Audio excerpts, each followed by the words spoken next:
Saudara-saudara, firman Tuhan yang kita dapat renungkan bersama-sama di hari Minggu akhir bulan September dan minggu pertama bulan November Oktober tahun 2025 terdapat di dalam kitab Imamat pasal 25 ayat 35 hingga 55 dengan tema berlaku adil bagi sesama tanpa mencari keuntungan.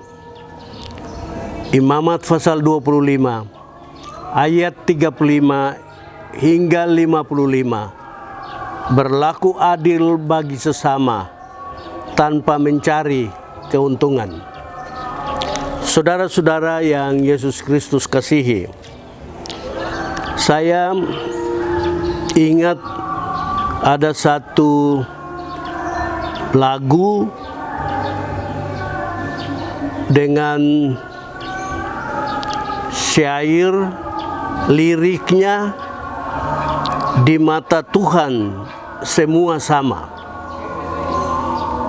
Ya, kalau ada musik saya mau menyanyi walaupun suara fals-fals, tapi saya baca liriknya saja. Nama baik lebihlah berharga daripada harta kekayaan. Lebih baik disayang orang daripada perak dan emas. Tak perlu iri atau dengki pada siapa yang sombong dan kaya. Janganlah kekayaan kau menindas orang lemah. Refrainnya itu, karena di mata Tuhan semua sama, miskin dan kaya. Di mata Tuhan semua sama,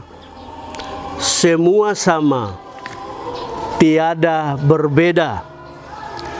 Hati yang baik diberkati oleh Tuhan. Menabur benci, menuai bencana. Kekasih Tuhan, lirik lagu ini mengajarkan kepada kita banyak hal. Tapi lebih-lebih bagaimana sebagai sesama manusia kita mau berlaku adil tanpa mencari keuntungan. Kitab Imamat pasal 25 ayat 35 sampai 55 mengajarkan kepada umat Israel, mengajarkan kepada semua yang belajar tentang Tuhan, satu hukum, satu peraturan, satu ketetapan, satu pagar kasih dari Tuhan Allah untuk melindungi harkat dan martabat dari bangsa Israel sebagai ciptaan Tuhan Allah yang mulia, agar mereka hidup di tanah perjanjian dalam suasana yang damai, sejahtera, tapi lebih-lebih suasana yang adil. Adil untuk yang kaya, tapi juga adil untuk yang miskin. Tuhan menyampaikan ketetapan ini, hukum ini, dan Musa melanjutkan kepada bangsa Israel. Pada ayat 35 sampai 38, Musa mengatakan kepada bangsa Israel,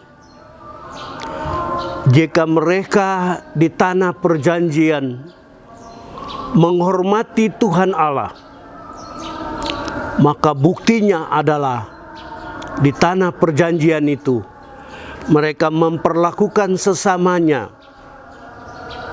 dengan keadilan, seperti mereka memperlakukan keluarga mereka. Hal yang kedua, dalam ayat 39 sampai 43, Musa menyampaikan kepada mereka, ketika tertentu mereka berada di puncak kemenangan, ataupun mereka berada di titik terendah, jangan sampai mereka melihat saudara-saudaranya di titik yang terendah itu sebagai budak, sebagai warga yang tidak punya harga. Sebaliknya, mereka menghormati saudara-saudaranya di titik yang tertinggi.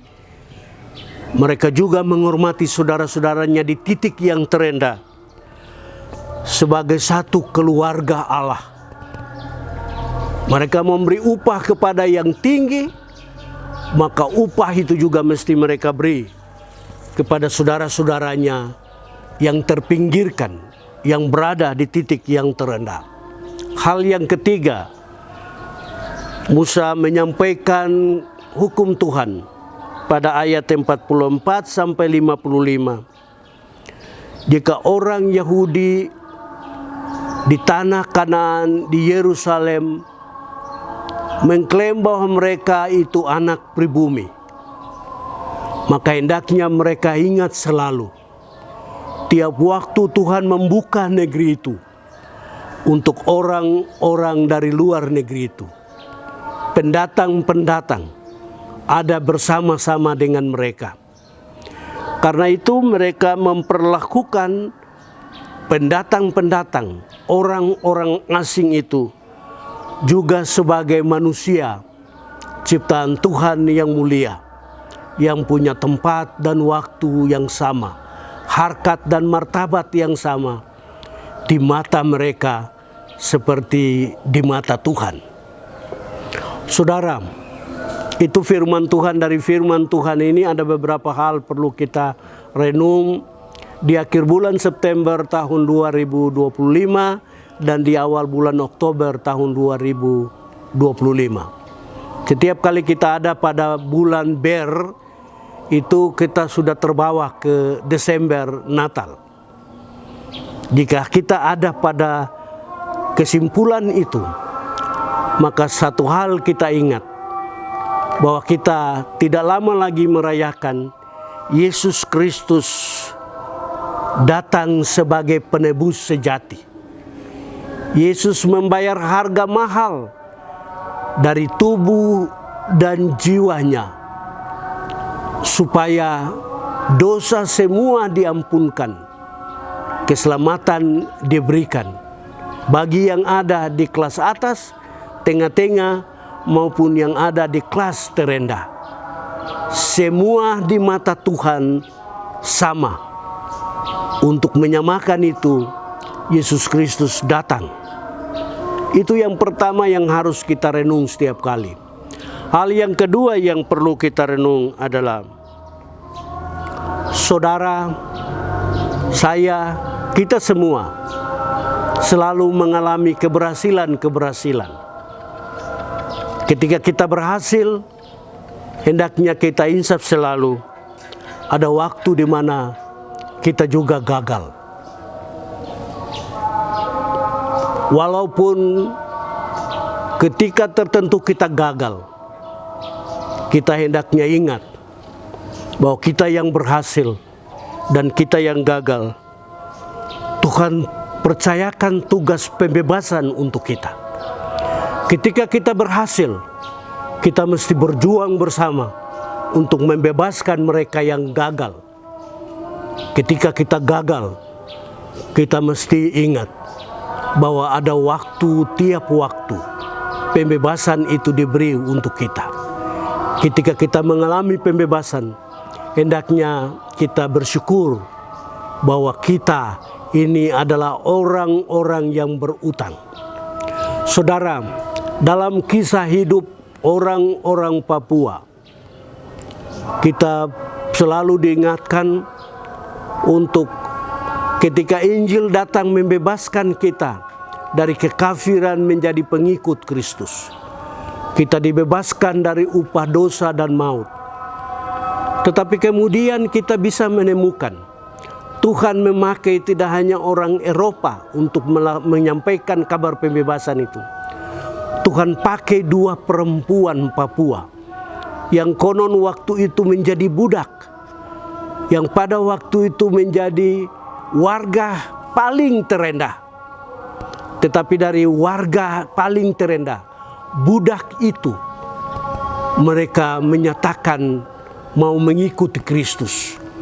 Mereka ini adalah dasar pembebasan bagi saudara-saudaranya, orang-orang Papua yang malang, bagi perempuan-perempuan yang terpinggirkan.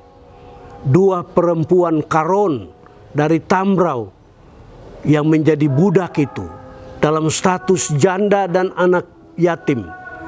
Mereka menjadi orang-orang yang mau melanjutkan pekerjaan penebusan sebelum orang-orang lain menjadi penebus baru. Kita juga diingatkan untuk ketika kota-kota ini berkembang, ada banyak saudara-saudara kita yang terpenjara dengan berbagai soal, yang diperbudak oleh upah yang rendah, yang diperbudak oleh status-status yang minim. Kita diingatkan semua bahwa Tuhan Yesus melihat dari sorga segala suku bangsa ini sama di matanya. Tuhan pandang dunia ini sama di matanya. Tuhan mengatur dunia ini dengan hukumnya. Tuhan mau kita ada di situ untuk mau menjadi pembawa perdamaian, membebaskan, bukan memperbudak, apalagi mengejar dan membantai. Kita diajak semua untuk menangkap dan menyelamatkan. Tuhan memberkati kita di penghujung bulan September, dan Tuhan memberkati kita di awal bulan Oktober, sampai kita terus melihat penebusan yang Yesus beri untuk kita di pohon terang Natal Kristus Desember nanti. Amin.